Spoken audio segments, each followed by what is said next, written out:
লক্ষ লক্ষ যুবক চায় তার সাথে এমন সঙ্গী খুঁজে সে যে তাকে গুনার কাজে উৎসাহিত করবে, পাপের কাজে আরো তাল দিবে। হ্যাঁ দোস্ত, মজা মার, নারী নাই তোর কাছে, আমার কাছে আছে। মদের আড্ডা দরকার, আয় আমার সাথে।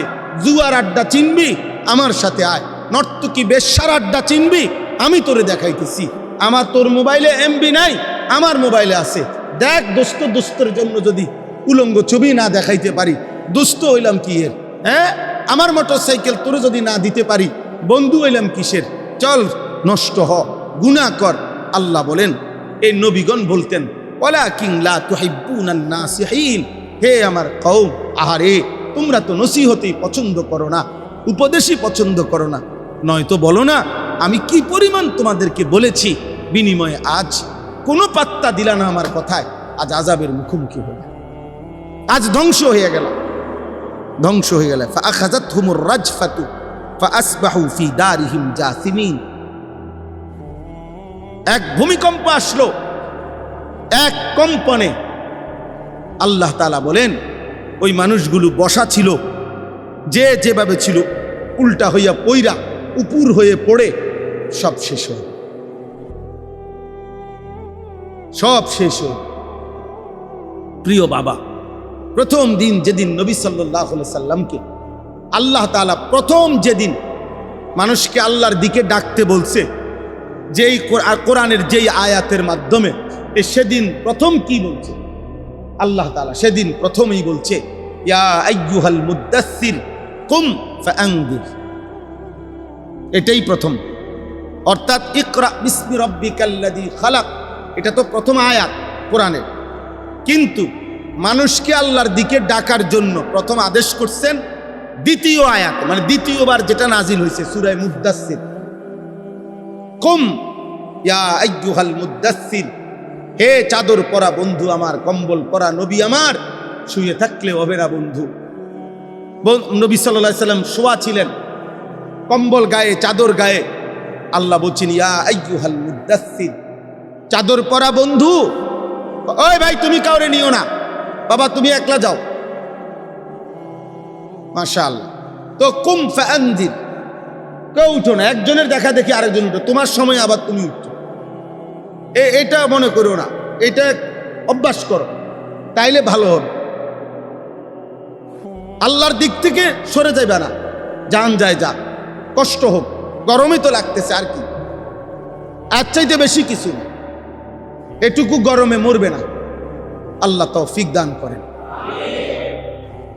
তাইলে কি বলতেছিলাম? জি, আল্লাহ বললেন বন্ধু ঘুমাইলে চলবে না, চাদর খোলেন, কম্বল সরান, কুম উঠেন, দাঁড়ান বন্ধু। ফাআনদির, এই প্রথম শব্দ এটা। ফাআনদির, আমার বান্দাদেরকে জাহান্নামের ভয় দেখান, কবরের ভয় দেখান, আযাবের ভয় দেখান, আমি আল্লাহর ভয় দেখান। নবী সাল্লাল্লাহু আলাইহি সাল্লাম মক্কার মানুষদেরকে ডাকছেন।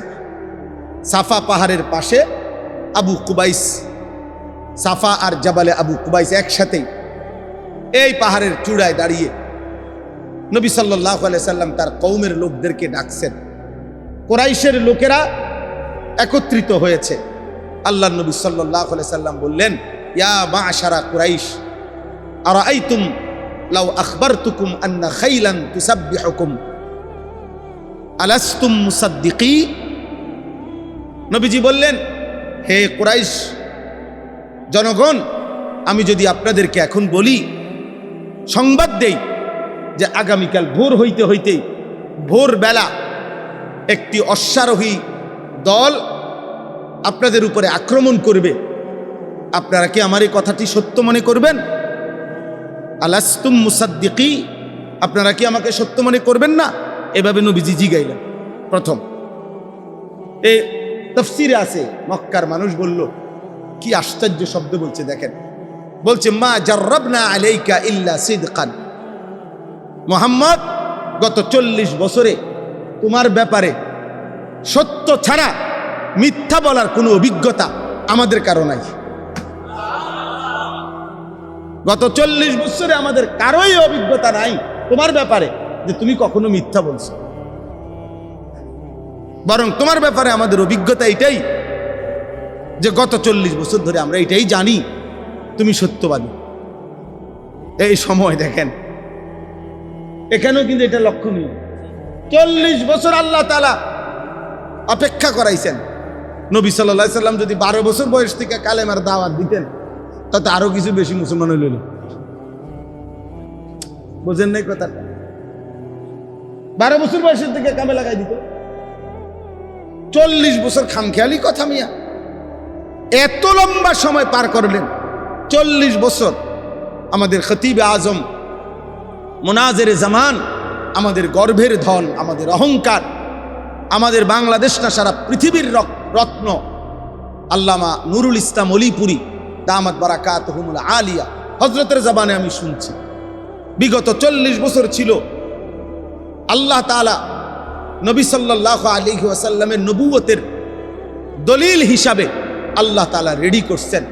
40 বছর বয়সে যিনি যখন দাবি করছেন আমি নবী, এবার যেন পৃথিবীবাসী এক নজরে তাকাইছে, আচ্ছা দেখি কেমন লোক নবী হইল।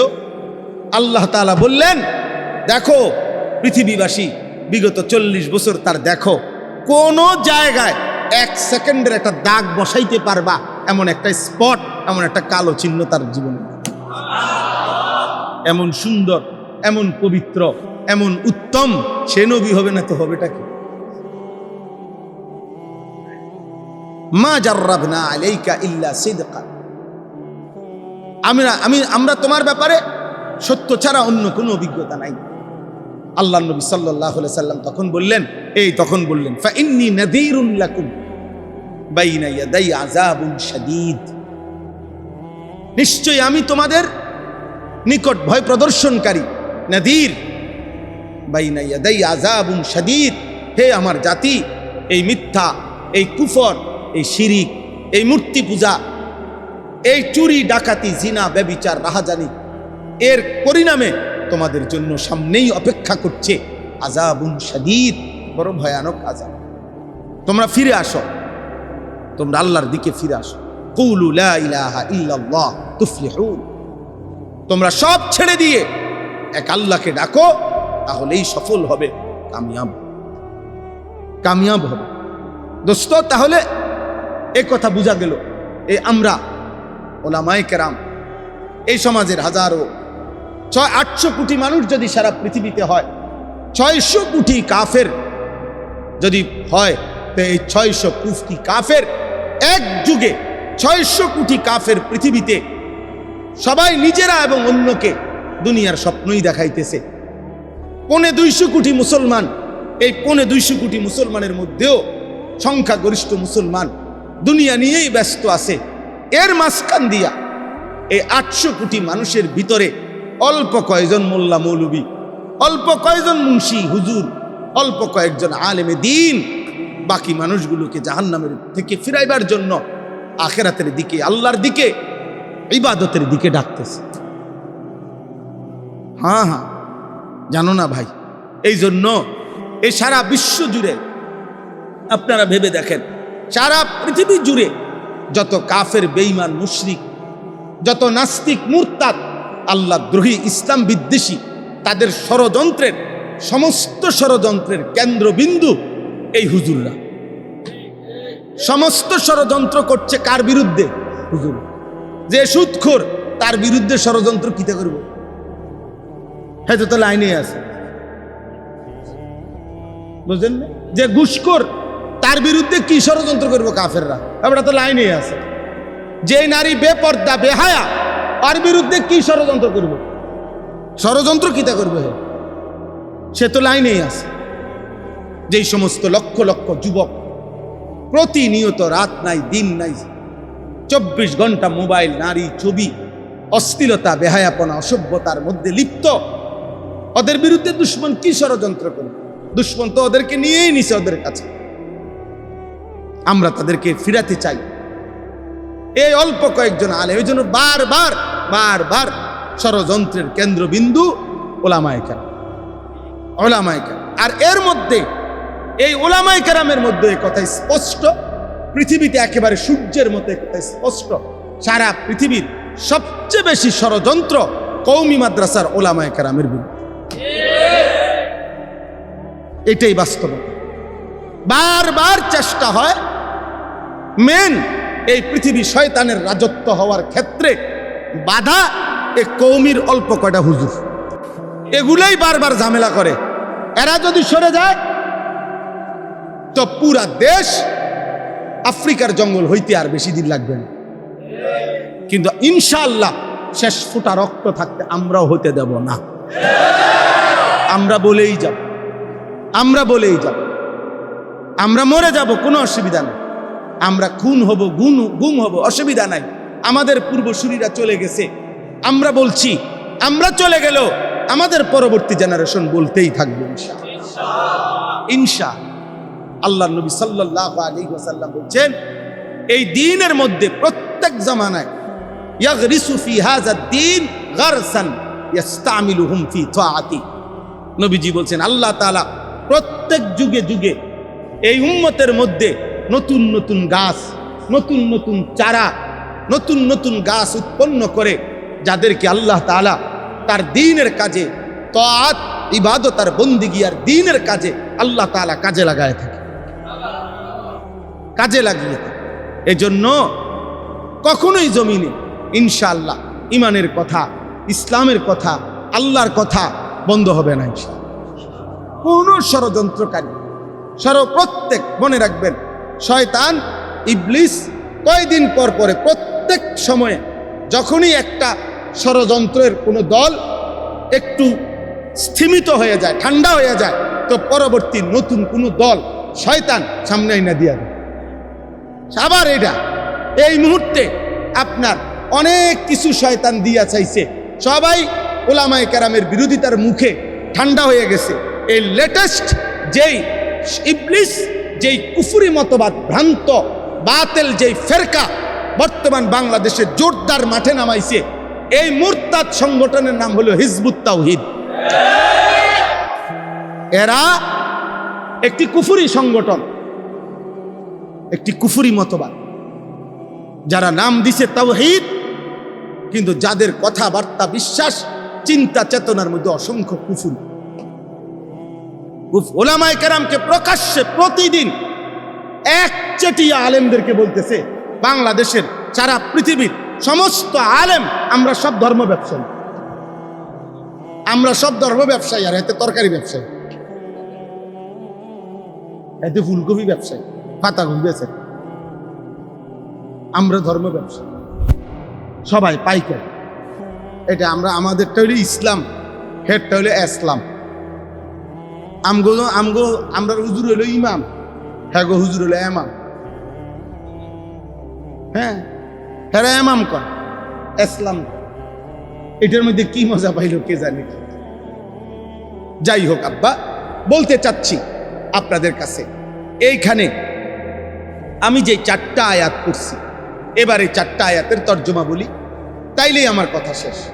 বিশেষ করে কিশোর, নওজোয়ান, ছেলে, বাবা, ভাই, সবাইকে অনুরোধ করলাম, আমাদের আল্লাহ, আমাদের ইসলাম, আমাদের ধর্ম, আমাদের কোরআন, এর মধ্যেই আমাদের নিরাপত্তা, এর মধ্যেই আমাদের শান্তি, এর মধ্যেই আমাদের স্বস্তি, এর মধ্যেই আমাদের তৃপ্তি। বলেন আলহামদুলিল্লাহ, আলহামদুলিল্লাহ। অতএব আল্লাহকে ছেড়ে দিয়ে, আখিরাতকে ভুলে গিয়ে, কোরআনকে ছেড়ে দিয়ে গুনার মধ্যে লিপ্ত হওয়া কোনোভাবেই একজন বিবেকবান মুসলমানের উচিত না। এখানে আল্লাহ তাআলা, আমি 4টা আয়াত পড়ছি, সূরা হুদ 12 নম্বর পারা 11 নম্বর সূরা হুদের 4টি আয়াত, 8, 9, 10, 11, এই 4টা আয়াত। এর অল্প 4টা আয়াতের প্রথম 3 আয়াতে আল্লাহ তাআলা বেঈমান, নাফরমান, পাপীর 3টা আচরণ বলছে, আর শেষের আয়াতে 4 নম্বর আয়াত মানে 11 নম্বর আয়াত আল্লাহ তাআলা ঈমানদারের বৈশিষ্ট্য বলছে। এই কথাটাই শুধু শুনে, একে মুখে বলি, এরপরে তর্জমা বলবো, সহলে বুঝবে। আল্লাহ তাআলা প্রথম 8 নম্বর আয়াতে বলতেছেন, প্রত্যেক যুগের নাফরমান, পাপী, বেঈমান, আল্লাহর অবাধ্য বান্দা, তার একটা বদভ্যাস হইল, সে পাপ করাকালীন অপরাধ করতে করতে এমন অহংকারী হয়, যখন দেখে পাপ করার পরেও, নাফরমানি করার পরেও কোনো মুসিবত, কোনো আযাব, কোনো বিপদ তার উপরে আসতেছে না, বরং সব কিছু আরামসে চলতেছে। এক পর্যায়ে সে বলতে শুরু করে, মা ইয়াহবিসু, আল্লাহ যে বলছে পাপ করিলে আযাব দেয়, শাস্তি দেয়, কই আমি তো পাপ করতেই আছি, আল্লাহর আযাব আসতে বাধা দিল কে? আযাব দেয় না কা? আযাব দেয় না কেন? এই আল্লাহ তাআলা বলেন সীমালঙ্ঘনকারী, এইটাই সীমালঙ্ঘন। পাপের ক্ষেত্রে এটা কি? অহংকারী এমন পর্যায়ে পৌঁছে যায়, এবার যেন ভাবে যে এটা কিছুই না, আমার উপরে কোনো মুসিবত আসবে, আমার উপরে কোনো মুসিবত আসবে। কোরআনুল কারীমের মধ্যে আছে, নবী সাল্লাল্লাহু আলাইহি সাল্লামের জামানায় নবীজি যখনই আযাবের বর্ণনা দিতেন তো কাফেররা বিদ্রুপ করত, ঠাট্টা করত।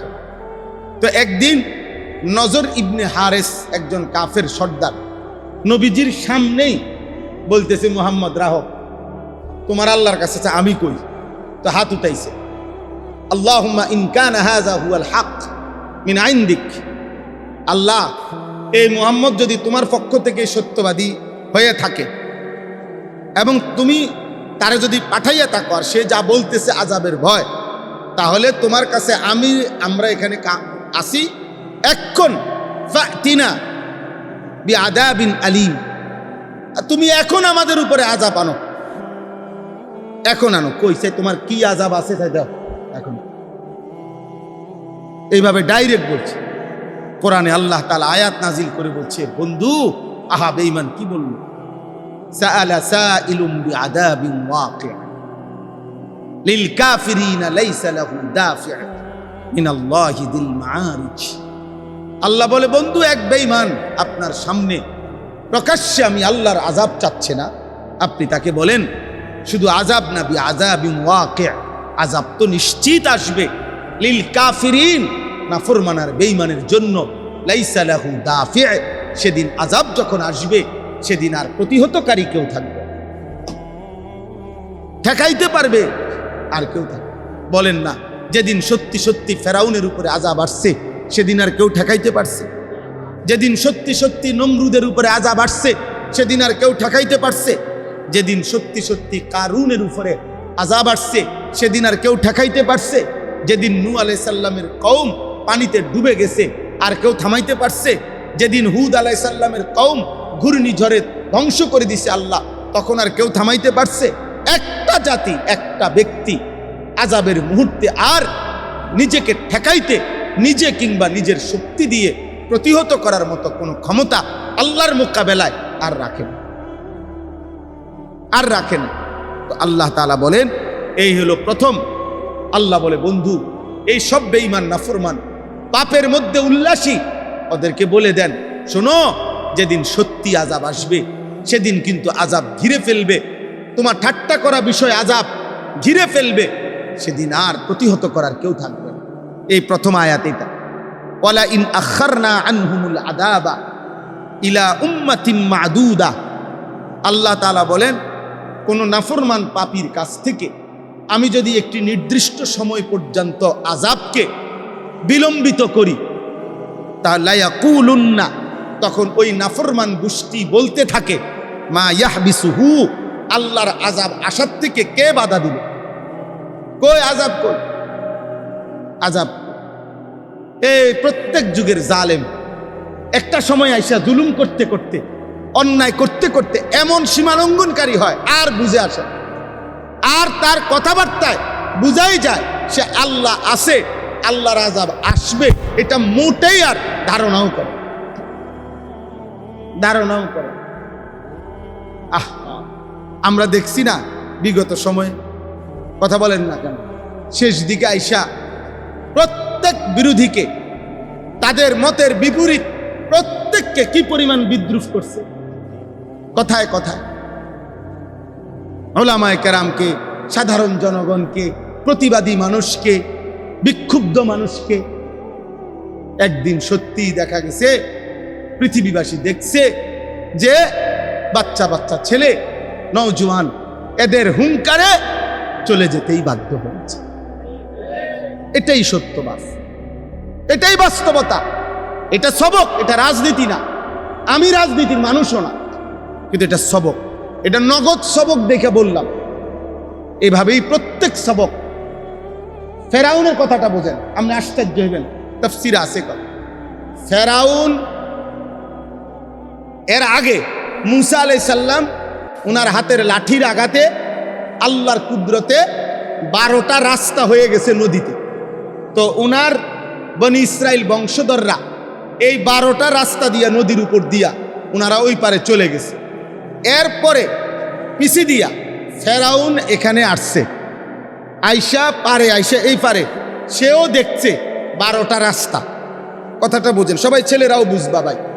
এখন প্রশ্ন হলো 12টা রাস্তা নদীর উপর দিয়া হয়ে গেছে, নদীর উপরে, পুকুরের রূপে না, এটা নদীর উপরে হইছে।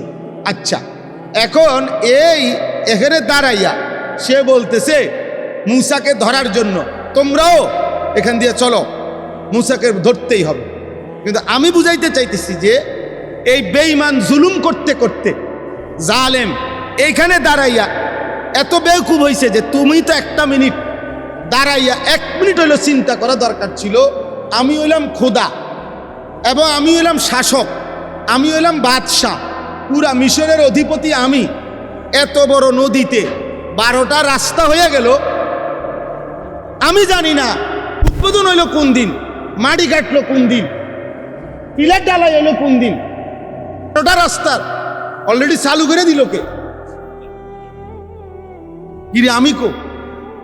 এই কথাটা তো জিজ্ঞানো দরকার ছিল লগের লোকরে, কিরে এগুলো আইলো করতে গেলে রাস্তা জামু পরে বেড়া, রাস্তা করলো কে আগে? সেটা আগে তো এইটা করা না। ওই যে জুলুম আর অহংকার তাকে ভুলাইয়া দিছে যে এটা তার হাতের না, এটা তার বরাদ্দ না। তাহলে তার তো ভাবা উচিত ছিল উত্তাল নদীর মধ্যে এই রাস্তা কোত্থেকে আসলো, একটা বারও ভাবে নাই, অহংকারে নেমে গেছে। আল্লাহ তাআলা বলছে আমি এটাই তো চাচ্ছিলাম। ওয়া আগরাকনা আলা ফিরআউনা ওয়া জুনুদাহু ফিল ইয়াম্মি। আল্লাহ বলেন ফেরাউনকে আমি তার গোষ্ঠী সুদ্ধা উত্তল ঢেউয়ের পানিতে আমি আল্লাহ তাআলা নিমজ্জিত করে দিই। তো আল্লাহ তাআলা বলেন আলা ইয়াউমা ইয়াতিহিম, হে নবী আপনি বলে দেন সত্যি সত্যি যখন আযাব আসবে, লাইসা মাসরুফান আনহুম, সেদিন আর প্রতিহতকারী কেউ থাকবে না। ওয়া হাকা বিহিম মা কানু বিহি ইস্তাহজিউন। আল্লাহ বলেন আর তখন যারা ঠাট্টা করতো আযাব নিয়ে, আল্লাহর আযাব নিয়ে, তাদেরকে ঘিরে ফেলবে আযাব, তখন আর তারা ফিরাইতে পারবে।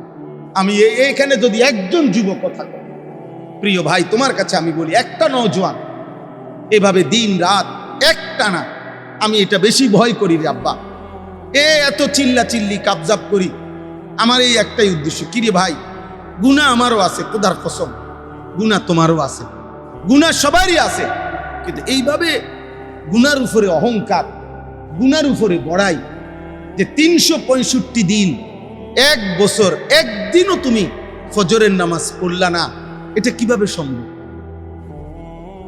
30 বছর ধরে সুদ খাচ্ছেন, কিভাবে সম্ভব? প্রতিদিন এক তালে, প্রিয় ভাই গত 6 মাস এমন গেছে হয়তো একদিনও 6 মাসে কোনোদিন 5 ওয়াক্ত নামাজ পড়লা না, এ কেমন মুসলমান? এ তো তুমি শুধু তো গুনাহগার না, তুমি তো অহংকার, তুমি তো পাপের উপরে অহংকার করছো। বলো না ভাই, এই ফুটবল খেলা বা এই মাসখানিকের ভিতরে, অল্প কয়দিনের ভিতরে খেলাটা শেষ হয়ে যাবে, খেলা শেষ হবে, বিশ্বকাপের সমাপ্তি হবে, এই খেলাও বন্ধ হয়ে যাবে। কিন্তু দোস্ত, যেই নারী পুরুষদের, যেই ছেলে মেয়েদের এই খেলাকে কেন্দ্র করে গুনাহগুলো হইল, বাম কাঁধে যেই গুনাহগুলো হলো, এগুলা মুছবে কেমন?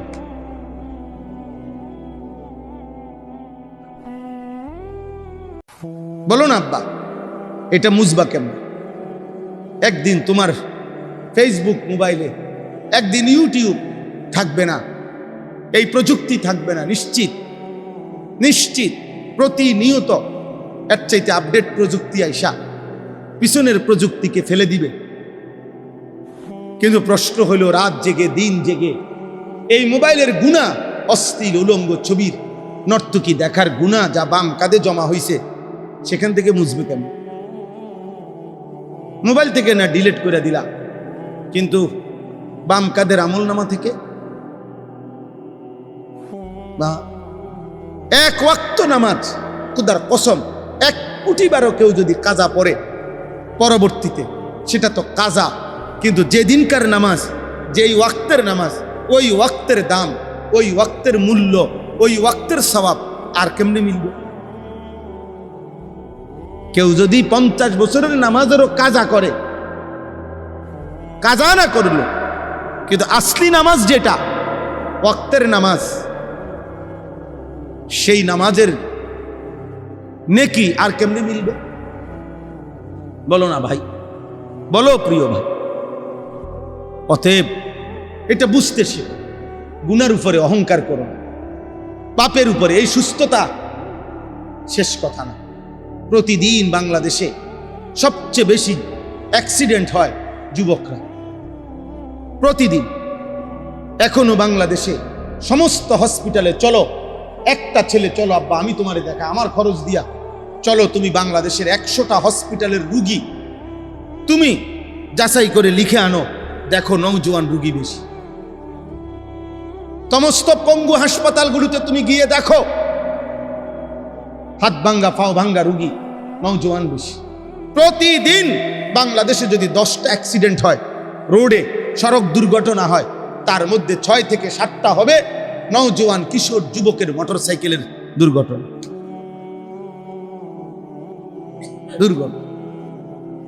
প্রতিদিন।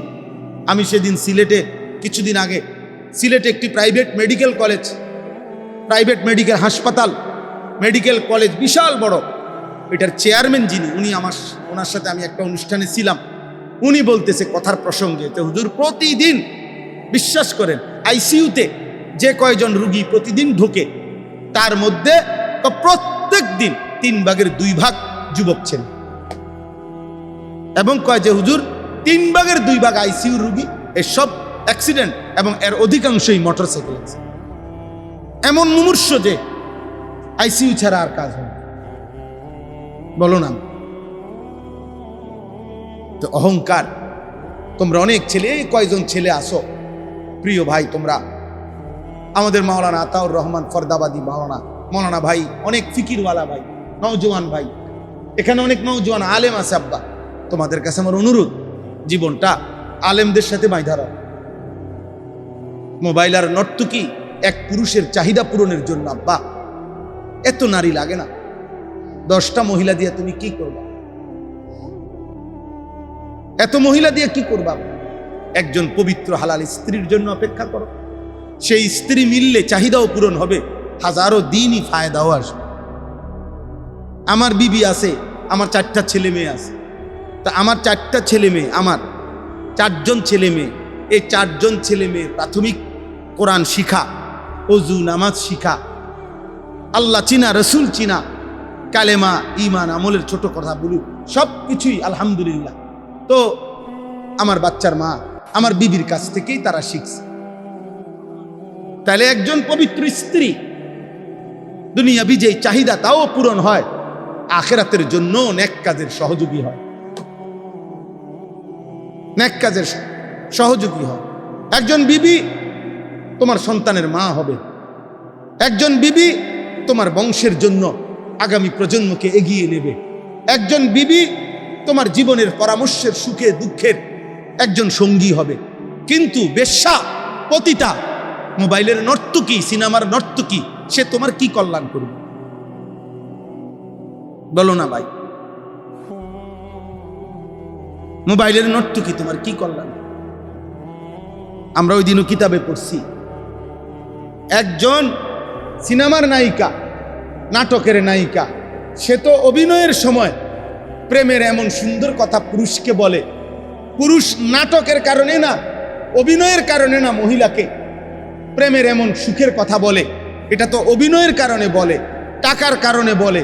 কিন্তু যেই মহিলা সকাল থেকে নিয়ে রাত 10টা পর্যন্ত একটা পুরা সংসার পরিচালনা কাজ করছে, এতগুলো মেহমানের রান্না করছে, পুরুষের রান্না করছে, বাচ্চাগুলোর কাপড় চোপড় ধুইছে, ঘরটাকে সাফ করছে, তারপরে স্বামীর খেদমতের জন্য যা যা লাগে সব করছে, শ্বশুর শাশুড়ির জন্য কিছু পরিমাণ খেদমত করছে, এত পরিশ্রম এত মেহনত কইরা সে যে তোমার সাথে সংসার করতেছে, এই এই স্ত্রীর সাথে তুমি নর্তকীরে মিলাও কেমন?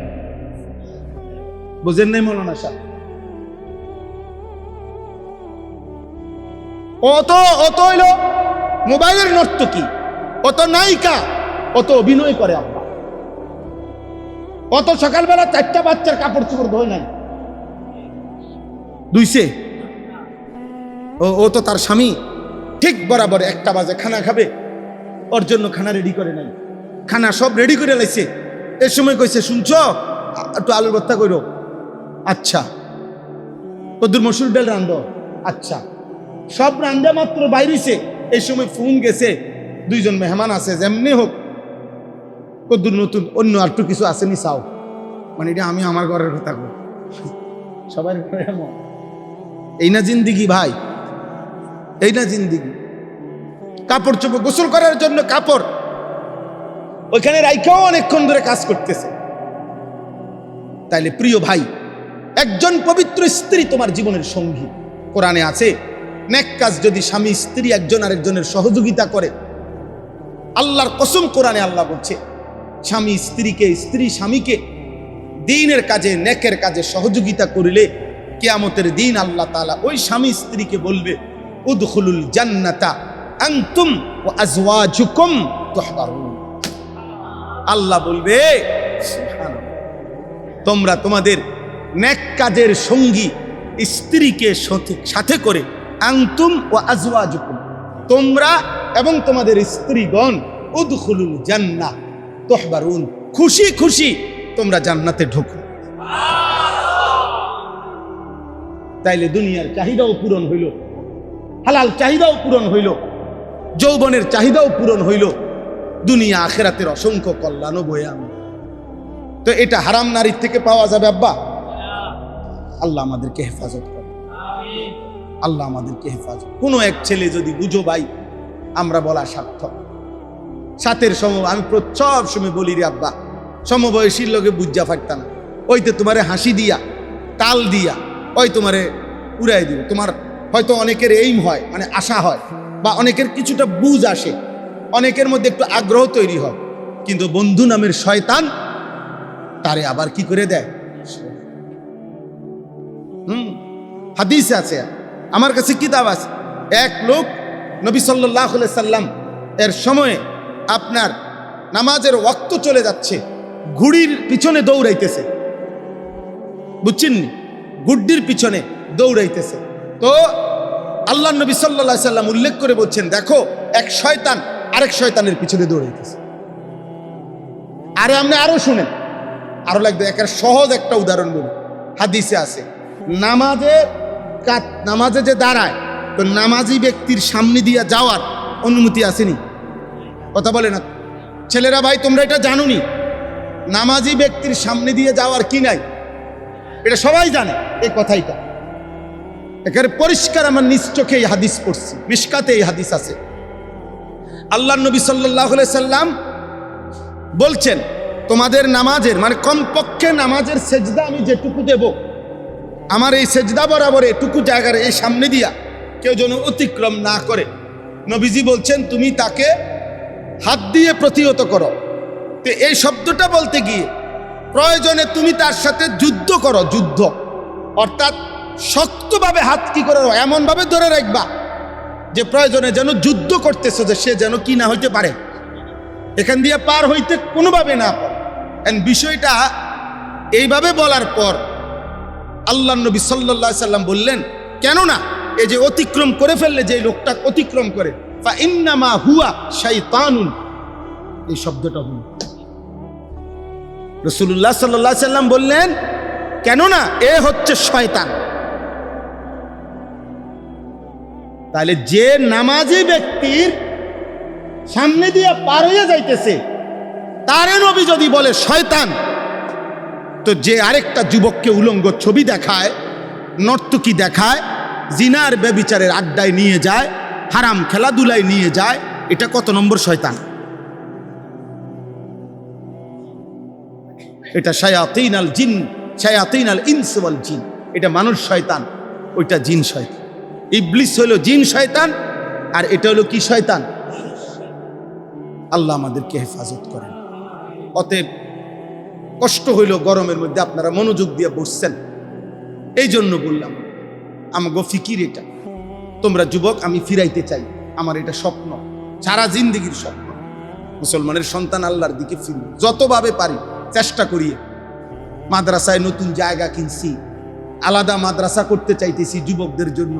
কয়দিন পর পর স্কুল কলেজের ছেলে করে পড়াই। এই 13 তারিখ আলহামদুলিল্লাহ, গত 13 তারিখ প্রায় 250 স্কুল কলেজের যুবক আমাদের মাদ্রাসায় সকাল 8টা থেকে রাত 9টা পর্যন্ত আমরা দিন শিখাইছি। গত বছর প্রায় 1550 থেকে 1600 ছেলে 2025 সালে আমরা উজু, নামাজ, সূরা, কেরাত, দোয়া, কালাম আমাদের মাদ্রাসায় শিখাইছি। আগামী রবিবার আলহামদুলিল্লাহ প্রথমবারের মতো হাটহাজারী, চট্টগ্রাম হাটহাজারী মাদ্রাসার পাশে হাটহাজারী হুজুর রহমতুল্লাহ আলাইহি, শেখুল ইসলাম আল্লামা আহমদ শফি রহমতুল্লাহ আলাইহি খাস খাদেম ছিল শফি ভাই, শফি বদ্দা কয় যারা, উনার মাদ্রাসায় আমাদের এই রবিবারে জোহর থেকে এশা পর্যন্ত কিশোর যুব এই তারবিয়তি কোর্স স্কুল কলেজের ছেলেদের জন্য। আমার শায়েখ আল্লামা মুফতি মুশতাকুর নবী সাহেব থাকবে, আমিও যাব। আমাদের চট্টগ্রামের আরেকজন ভালো ওয়াইজ আলেম আছে হযরত মাওলানা আব্দুল্লাহ মারুফ, উনি থাকবেন। নওজোয়ান ছেলেদের জন্য সারা দেশে আমরা করতে চাচ্ছি, কখনো একদিন, কোথাও 3 দিন, যেখানে যেটুক সময় হয়। ধীরে ধীরে প্রস্তুতি নিতেছি, ছোট একটা বই সিলেবাস বানাইছি, জীবন যেন সাজে সুন্নার ধাঁচে। এই বইটার নাম ছোট্ট। ফজর ক্যাম্পেইনের কাজ করি, সারা বাংলাদেশে চেষ্টা করি মুসলমানের কিশোর যুবক ছেলে ব্যাপকভাবে ফজরের নামাজের মুসল্লি হবে। প্রিয় ভাই, মনে রাখো, ফজরের মুসল্লি বাড়লে মাহাদির সৈনিক বাড়বে, ফজরের মুসল্লি বাড়লে ইমানের বিজয় কাছাকাছি হবে। আমার কাছে আরবি কিতাব আছে, আল বদরু ফিল হাসসে আলা সালাতিল ফজর। এই কিতাবের মধ্যে স্পষ্ট আছে যে ইহুদিদের বক্তব্য এটা পরিষ্কার, ইহুদিদের, মুসলমানদের ওই কাফেলার হাতে ইহুদিদের চূড়ান্ত পতন হবে, যেই কাফেলা জুমা এবং ফজর বরাবর হবে। আল্লাযীনা কানু ফি সালাতিল ফজর কাসালাতিল জুমআ। আমাদের ফজর আর জুমা বরাবর, বলে না ভাই? আমাদের ফজরের মুসল্লি আর জুমার মুসল্লি বরাবর, অর্ধেক অর্ধেক, মানে জুম্মায় যতজন হয় তার অর্ধেক ফজরে হয়। 3 ভাগের 1 ভাগ, 10 ভাগের 1 ভাগ। এই গত শনিবারে আমি আমার শায়েখ আল্লামা মুফতি মুশতাকুর নবী কাসিমি, আমরা 2 জন এক জায়গায় মাহফিলে গেছি। রাত্রে বেলা সারা রাত লাগাইয়া ফজরের ওয়াক্তে একই মসজিদে, একটা রাস্তার পাশের মসজিদে আমি এবং আমার শায়েখ হযরত আমরা গাড়ি থামাইছি ফজরের সময়। আমার গাড়িতে 3 জন, উনার গাড়িতে 3 জন, হযরতের গাড়িতে 6 জন মানুষ আমরা নামছি। মসজিদে ঢুইকা দেখছি, মসজিদে একেবারে কসমে কোরআন সামনে, মসজিদের ভিতরে ঢুইকা দেখছি ফজরের ওয়াক্তে একজন ছেলে নামাজ পড়াইতেছে, ছোট্ট একটা ছেলে, কালা একটা প্যান্ট পরা তার পরনে, এই একটা ফোলা পাঞ্জাবিটা আমার মনে হয় কারোতে আনছে, হেতের পাঞ্জাবি না মনে হয়েছে আর কি, আগে হেতেরও হইতে পারে। তো আর পিছনে একটা ছেলে, এই কসম আল্লাহ, শুধু এই 2টা মানুষ ছাড়া পুরা মসজিদ আর একটা লোক। নামাজের পরে জিগাইছি ছেলেটারে, পুরা হালাত শুনছি যে 3 গ্রাম না 3 মৌজার মসজিদে না, জামে মসজিদ। 1 মৌজা মানে হইলো কয়েকটা গ্রাম মিল্লা, আগের দিনের মৌজা কইতো না। তো যেই মসজিদ যদি একেবারে 3 গ্রামেরও ধরেন না, 1 গ্রামেরও ধরেন না, আরে 20টা বাড়ির ধরেন না, 10 বাড়ির মুসল্লি ধরেন না মসজিদিরা। তো 2 জন মসজিদে, বাচ্চা বাচ্চা ছেলে 2 জন, বুড়ারা কই, মাঝ বয়সীরা কই, বাকি মুসলমানরা কোথায়? তো যে জাতির ফজরের মুসল্লি হয় 2 জন, সে জাতির অধপতন ঠেকাবে কে? আমাদের আযাব আসবে না তো কার উপরে আযাব আসবে? বুঝেন নাই? এখনো যে আমরা টিকে আছি, এটাই তো শুকর। এজন্য মাদ্রাসা সংলগ্ন মসজিদগুলো তো আলহামদুলিল্লাহ তালেব ইলম কওমি মাদ্রাসায় আলহামদুলিল্লাহ ভরপুর নামাজ পড়ে। কিন্তু বাকি সারা দেশের চিত্র এমন না। বাকি চিত্র কি না এমন। অতএব যুবক ভাই, তোমাদের কাছে অনুরোধ ভাই, ফজরের নামাজ পড়ো, বলো ইনশাআল্লাহ। ফজরের মুসল্লি, ফজর ক্যাম্পেইন, এটা আমাদের একটা মেহনত, মানে ফজরের প্রচারণা। সারা দেশে আমরা ফজরের প্রচারণা করি। রাসূলুল্লাহ সাল্লাল্লাহু আলাইহি সাল্লাম বলেন, মান সাল্লা সালাতাস সুবহি ফি ফাহুয়া ফি জিম্মাতিল্লাহ, যে ফজরের নামাজ পড়লো সে নিজেকে আল্লাহর জিম্মায় তুলে দিল, আল্লাহর সুপুর্দে দিয়ে দিল। ওই কিতাবে লিখছে, ইয়া আইয়ুহাশ শাবাব ইন লাম তাস্তাতি আলা নাজর, মানে তুমি যদি ভিন নারী দেখার থেকে নিজেকে হেফাজত করতে না পারো, তাহলে কি সুন্দর উনি লিখছে, ফজরের নামাজ জামাতে পড়ো আর আল্লাহকে বলো, আল্লাহ ফজরের সেজদা দিয়া আমি আমাকে তোমার হাতে তুলে দিলাম, তুমি আমার চোখের হেফাজত করো। এরপর উনি লিখছেন, হে হে ইমানদার, যদি তোমার রিজিকের পেরেশানিতে থাকো, ফজরের নামাজ পড়ো, ফজরের সেজদা দিয়ে আল্লাহকে বলো, আল্লাহ আমাকে আপনার হাতে তুলে দিলাম, আপনি আমার রিজিকের ব্যবস্থা করে দেন। ফাহুয়া ফি জিম্মাতিল্লাহ, অর্থাৎ সব বিষয়ে দোয়া করো, সব বিষয় চাও আল্লাহর কাছে, আল্লাহ আপনার জিম্মায় আমি দিলাম আমারে, আপনি আমার সব প্রয়োজন পূরণ করেন। আল্লাহ আমাদেরকে তৌফিক দান করেন। চেষ্টা করো বাপ, চেষ্টা। আহা, নবী সাল্লাল্লাহু আলাইহি সাল্লাম হাসরের ময়দানে জিজ্ঞেস করবে, উম্মত 365 দিনে কোনো দিন ফজরের ওয়াক্তে মুয়াজ্জিন তোমারে এক বছরে একদিনও উঠাইতে পারলো না, বেঈমান রেফারি তোমারে 4টা বাজে ঘুমের থেকে উঠাই দিতে পারলো ফুটবল খেলার জন্য। হাই উম্মত, আজ কার কাছে আসছো সুপারিশের জন্য? হাসরের ময়দানে নবী বলবে, মনে রাখো, নবী জিজ্ঞেস করবে সুপারিশের জন্য। চারিপাশের মসজিদের মুয়াজ্জিন গত 365 দিনে কোনোদিন তোমারে ফজরের জন্য আসসালাতু খায়রুম মিনান নাওম বলে উঠাইতে পারলো না, আর ওই মুশরিক বেঈমান রেফারি তোমারে ঘুমাইতে দিল না, তোমারে কেমনে উঠাই দিল? আজ সুপারিশ কেন আসছো আমার কাছে চাইতে? সেদিন কোনো জবাব দেওয়া যাবে? আল্লাহ আমাদেরকে হেফাজত করেন। আল্লাহ তাআলা বলেন, এই শেষ তর্জমা বলি, আল্লাহ তাআলা বলেন নাফরমান পাপীর দ্বিতীয় চরিত্র, ওয়ালা ইন আযাকনাল ইনসানা মিন্না রাহমাতান সুম্মা নাযা'না মিনহু, লম্বা সময় যখন আমি বেঈমান নাফরমান পাপীকে আমার দয়ায় ভালো রাখি, অতঃপর যদি আমি কিছু সময়ের জন্য তার সুখ আনন্দ, তার উপরে আমার নিয়ামত সরাইয়া ফেলি, মুসিবত দেই, কোনো বিপদে মুসিবতে ফেলি, তো আল্লাহ বলেন ইন্নাহু লায়াউসুন কাফুর, সাথে সাথে সে তৎক্ষণাৎ বিপদের প্রথম মুহূর্তেই হতাশ হয়ে যায়, আমি আল্লাহর নাফরমানি শুনি। এতদিন সুখে ছিল, আজ যখন 10 দিন 15 দিন 1 মাস অল্প কিছু সময় যখন তাকে মুসিবত দিলাম, এবার প্রথমেই আমি আল্লাহকে ভুলে গেল, আমি আল্লাহর রহমত থেকে নিরাশ হয়ে গেল। শেষ, আমার আর সম্ভাবনা নেই। কি একবারে বিশ্বাস করে 6 লাখ টাকা জাগাত মার, আর মনে হয় ব্যবসা কপালে না না, আমার দিয়ে আর হইতো কোমর ভেঙে গেছে।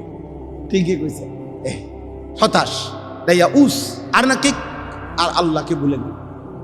আরে খোদা, মুসিবত বুঝি আমারে দেখলে শেষ হয়ে যাবে, আর বুঝি মানুষ পাইল না শেষ পর্যন্ত, খোদা গজব বুঝি আমার উপরে। আমি একদিন একজনকে কইছিলাম, আমার পরিচিত, মানে উনি কথার প্রসঙ্গে এটা কইছিল, আরে আল্লাহ বিপদ বুঝি শেষ পর্যন্ত আমারে দেখলাম। পরে আমি বললাম, চাচা আপনি যদি কষ্ট করে কইতেন যে বিপদটা কারে দিলে ভালো হইতো, বিষয়টা আপনি কত ক্লিয়ার করে কন, আপনি কত নাম কন, আমি দেখি আল্লাহরে, আমি কই কথাটা, আমি বলবো মুনাজাতের মধ্যে, বাকি আপনি কত নাম রাখতে হবে যে মুসিবতটা আপনারা যে দিয়া ভুল হইছে, কারে দিলে ভালো হইতো, এইটা কি আব্দুল কাইম ভাইরে দিলে ভালো হইতো না, আতর রহমান, আপনি কত তার নাম রাখো। আমি শুধু হেরে একটু জানামো, শুধু ভাই উনি আপনার নামটা প্রস্তাব দিছে, আমি কিন্তু আল্লাহরে কইতাম, দেখবেন আপনার কেমন টাঙ্গাইয়া ফিরে। তাহলে এইটা কি কোনো কথা হইল যে আল্লাহ বুঝি তুমি আমারে দেখলা, তো কারে দেখতো? এই আল্লাহ বলেন নাফরমান পাপী মুসিবত দেখলে হতাশ হয়ে যায়, আর কি হয়ে যায়? আল্লাহকে ভুলে যায়। ওয়ালা ইন আযাকনাহু না'মাআ বা'দা দাররা'a মাসাতহু লা ইয়াকুলান্না যাহাবাস সাইয়্যাতু আন্নী ইন্নাহু লাফারিহুন ফাখুর। 3 নম্বর আয়াত আল্লাহ বলেন নাফরমানের তৃতীয় আচরণ, বেঈমান নাফরমান পাপী যখন আমি আবার পুনরায় তার দুঃখ বেদনা যন্ত্রণা পেরেশানি বিপদ মুসিবত অ্যাক্সিডেন্ট দুর্ঘটনা অসুস্থতা সরিয়ে ফেলি, আবার যখন সুখ দেই, এইবার সুখের প্রথম মুহূর্তেই সে লোকের সম্মুখে বলে যাহাবাস সাইয়্যাতু আন্নী, কি ভাই আপনার যে কয়দিন দেখলাম না, আরে কইও না, একটা বেশি পেরেশানিতে ছিলাম, গত 15টা দিন এখন হুঁশা ছিল না, জুতা পর্যন্ত পরিবার টাইম পাইছি না, এত বিপদ গেছে আমার অনেকগুলো, এখন মোটামুটি সব ক্লিয়ার করে লাইছি, এখন আর আগের কোনো অসুবিধা নাই, এখন আবার পুনরায় উল্লাস। আল্লাহ বলতেছে পুনরায় আবার ফুর্তি, পুনরায় আবার অহংকার। একজনকে জিজ্ঞাসা করছি কি অবস্থা এখন, এই কয়দিন আগে হুজুরে মোটামুটি একটু অসুবিধা আসছিলাম, প্রথম এখন গুছাই লইছি, তারার লগে গুছাই লইছি, মানে আগে জাগর উপরে জুলুম করছে, এখন তাগর লগে মিল করতেছে। হ্যাঁ, এটাই বুঝাইছে, আমি চিনি আর কি, মানে অর্থাৎ সে আগে যাদের উপরে জুলুম করছিল তারারে আবার এখন মিল করে লইছে, বলছে যে এখন আগে তো আমি সামনে থাকতাম তুমি পিছে থাকতাম, এখন তুমি সামনে থাকবা আমি পিছে থাকতাম। শুধু এই মোটর সাইকেলের লোকটা আগ পিছে সিস্টেম আগে ঠাইছে। আল্লাহ আমাদেরকে মাফ করেন, যে যা বুঝার বুঝছি।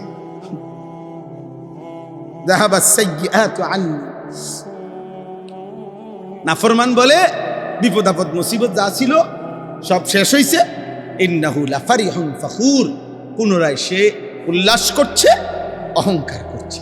তার মানে সুখে কিংবা দুঃখে, প্রিয় ভাই, সুখে কিংবা দুঃখে আযাবের আসতে দেরিতে কোনো অবস্থাতে নাফরমান যখন শক্ত হয়ে যায় পাপী, তখন আর কোনো অবস্থাতে সুখেও আল্লাহকে মনে পড়ে না, দুঃখেও আল্লাহকে কি মনে।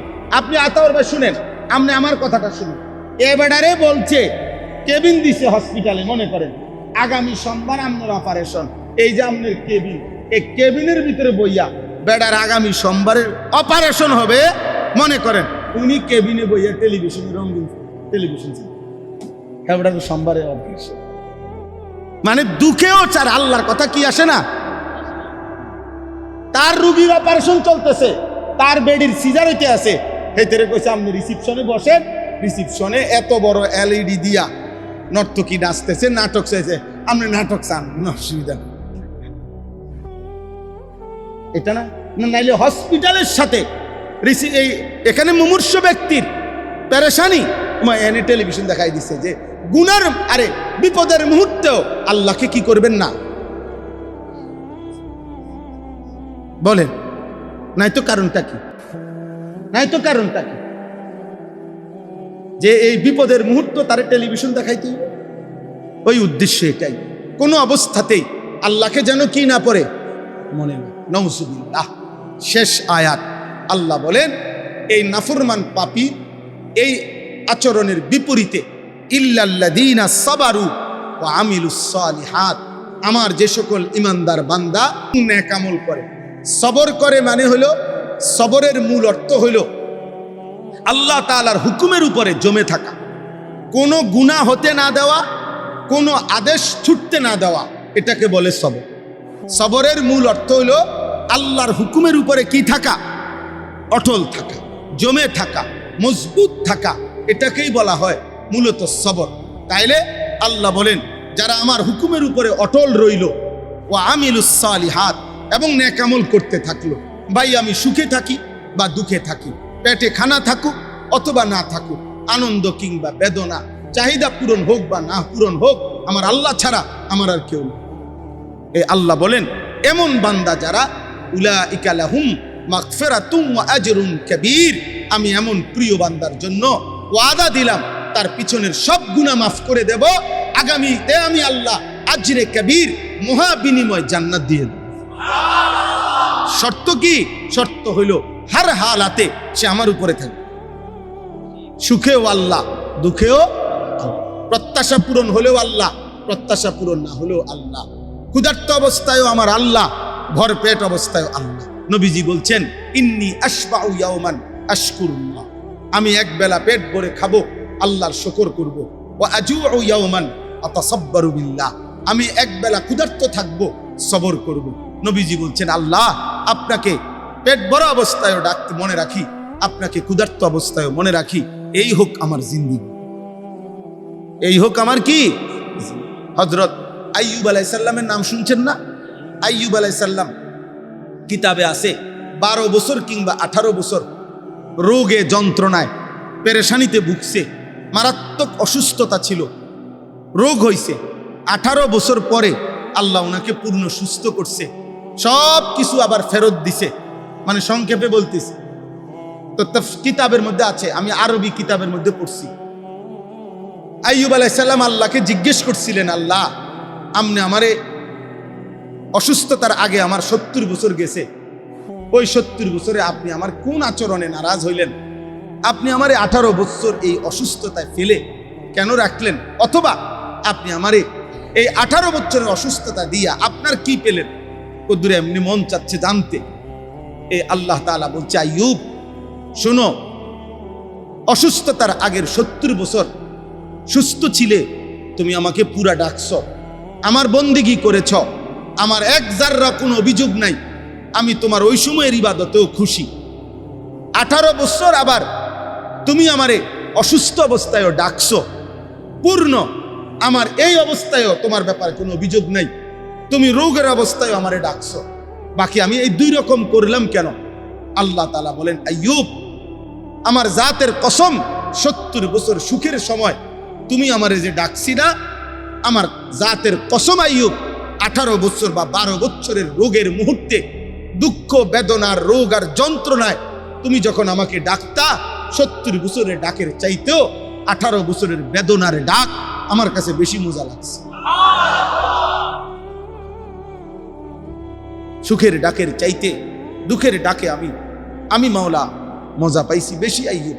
এই জন্য আমি তোমার 18 বছরের কষ্ট দিয়েও পরীক্ষা করছি, দেখি আমার আইয়ুব সুখেও যেমন আমাকে ডাকে, দুঃখেও আমাকে ডাকে। এই জন্য কোরআনে আল্লাহ বলছে নি'মাল আবদু ইন্নাহু আওয়াব, নি'মাল আবদ। আইয়ুব আলাইহিস সালামের কথা বলতে গিয়ে আল্লাহ বলছে ও আমার বড় প্রিয় বান্দা, ও আমার বড় উত্তম বান্দা। নি'মাল আবদ, ও না অনেক ভালো বান্দা। সুবহানাল্লাহ। তাইলে সুখে কিংবা দুঃখে সব অবস্থায় কে? চলো ভাই আমরা দোয়া করি। এই রাত গভীরে সবার কাছে অনুরোধ, প্রত্যেকে শেষ পর্যন্ত যারাই আমরা টিকলাম, বইলাম, রইলাম, আল্লাহ আমাদের সবাইকে ঈমান আমল দান করেন। যুবক ভাই তোমাদের কাছে অনুরোধ, দোস্ত সবার কাছে অনুরোধ, সারা পৃথিবী জুড়ে ওলামায়ে কেরাম, ইসলাম, মুসলমান, মাদ্রাসা এর বিরুদ্ধে প্রতিনিয়ত ষড়যন্ত্রই চলছে। কে কতক্ষণ থাকবো, কে কতক্ষণ আছি কেউ জানি না, কেউ জানি না, অসুবিধা নাই। কিন্তু মূল কথা হলো আমাদের সবার কাছে অনুরোধ, আল্লাহর দিকে আমরা ফিরবো ইনশাআল্লাহ, 5 ওয়াক্ত নামাজ পড়বো ইনশাআল্লাহ। আল্লাহ তাআলা আমাদের সবাইকে সব অবস্থায় আল্লাহকে ডাকার তৌফিক দান করেন। ছেলেরা শেষবারের মতো কও ফজরের নামাজ পড়বা না, না স্কুল কলেজের ফুলাইন কও, মাদ্রাসা ছাত্ররা তো এমনি পড়ে, কও ভাই ইনশাআল্লাহ হিম্মত করো, আল্লাহ তৌফিক দান। একজনই নিয়ত করো যে আমি পড়বো হুজুর ইনশাআল্লাহ, দেখো ইনশাআল্লাহ আল্লাহ তোমার জিন্দেগির মধ্যে বরকত দিবে। তুমি একটানা 5 ওয়াক্ত নামাজ পড়েই দেখো, এই সমাজ তোমাকে আলাদা মূল্যায়ন করবে। আল্লাহ তৌফিক দান করে, আল্লাহ কবুল করে নেন। আলহামদুলিল্লাহি রাব্বিল আলামিন। আল্লাহুম্মা আনতাস সালাম মিনকাস সালাম তাবারাকতা ইয়া যাল জালালি ওয়াল ইকরাম ইয়া আরহামার রাহিমিন, ইয়া আরহামার রাহিমিন, ইয়া আরহামার রাহিমিন। রব্বানা যালামনা আনফুসানা ওয়া ইল্লাম তাগফির লানা ওয়া তারহামনা লানাকুনান্না মিনাল খাসিরিন। রব্বানা আতিনা ফিদ দুনিয়া হাসানা ওয়া ফিল আখিরাতি হাসানা ওয়া কিনা আযাবান নার। রব্বিরহামহুমা কামা রব্বায়ানি সগীরা। রব্বানা হাব লানা মিন আজওয়াজিনা ওয়া যুররিয়াতিনা কুররাতা আ'য়ুন ওয়াজআলনা লিল মুত্তাকিনা ইমামা। মাওলায়ে করিম আপনি মাফ করে দেন, রব্বে করিম আপনি মাফ করে দেন, মেহেরবান মাওলা আপনি মাফ করে দেন। আয় আল্লাহ আপনি মাফ করে দেন, আয় আল্লাহ আপনি মাফ করে দেন, আয় আল্লাহ আপনি মাফ করে দেন, আয় আল্লাহ আপনি মাফ করে দেন, আয় আল্লাহ আপনি মাফ করে দেন। মেহেরবান মাওলা আপনি মাফ করে দেন। ঈমান দান করেন, ইজ্জত দান করেন, আফিয়ত দান করেন, তাকওয়া দান করেন, গুনাহ থেকে বাঁচবার হিম্মত দান করেন, ইখলাস দান করেন, আপনার গোলামির হক আদায় করার তৌফিক দান করেন। 5 ওয়াক্ত নামাজ মসজিদের জামাতে পড়ার তৌফিক দান করেন। আল্লাহ আপনি ফজরের মুসল্লি বানিয়ে দেন, ফজরের মুসল্লি বানিয়ে দেন, ফজরের মুসল্লি বানিয়ে দেন। আল্লাহ আপনি দয়া করেন, আপনি দয়া করেন, আপনি দয়া করেন, আপনি দয়া করেন। আল্লাহ আমাদের এই ছেলেগুলোকে দ্বীন দান করেন, আমাদের এই ছেলেগুলোকে দ্বীন দান করেন, আখিরাতের ফিকির দান করেন, গুনাহ থেকে বাঁচবার হিম্মত দান করেন। মোবাইল নারীর আসক্তি থেকে বাঁচান রে মোল্লা। মদ জুয়া জিনা ব্যভিচার নাচ গান হারাম খেলাধুলা থেকে হেফাজত করেন। আল্লাহ আল্লাহ ছেলেদেরকে বদলে দেন, মা বোনদেরকে বদলে দেন। মুসলমানের মা বোন নারীদেরকে পর্দা পুশিদা দান করেন। বাবা চাচা বয়স্কদেরকে আরো বেশি নেক আমলের তৌফিক দান করেন। সমস্ত কবরবাসীদেরকে মাফ করে দেন। অসুস্থ বিমারি যারা শিফা করে দেন। কামাই রুজিতে হালাল বরকত দান করেন। প্রবাসী বিদেশের জমিনে যারা নিরাপদে রাখেন, আল্লাহ আপনি দয়া করেন, আপনি দয়া করেন, আপনি দয়া করেন, আপনি দয়া করেন, আপনি দয়া করেন। আল্লাহ মাদ্রাসাতুল মদিনা আপনি কবুল করে নেন, আপনি কবুল করে নেন, আপনি কবুল করে নেন, আপনি কবুল করে নেন। মাদ্রাসার জরুরত পূরণ করে দেন। ছাত্রদেরকে হাফিজ আলেম মুত্তাকি আরিফ রব্বানি বানিয়ে দেন। ওস্তাদদেরকে ইখলাস ও তাকওয়া বানিয়ে দেন। আল্লাহ আপনি ইখলাস ও তাকওয়া দান করেন, উম্মতের ফিকির দান করেন। আল্লাহ যার যার কর্মস্থলে আরো মেহনত করার তৌফিক দান করেন। মাওলানা আতাউর রহমান ভাইকে আল্লাহ উম্মতের জন্য আপনি কবুল করেন। কলিজা ভরা মানুষের ফিকির দান করেন, দিল ও জবানে বরকত দান করেন। আল্লাহ অনেক নওজোয়ান আলেম দ্বীন এখানে আছে। আল্লাহ এই সম্ভাবনাময়ী আলেমদেরকে আগামীর পৃথিবীতে ইসলামের কথা বলার তৌফিক দান করেন। আল্লাহ দেশের লক্ষ কোটি যুবককে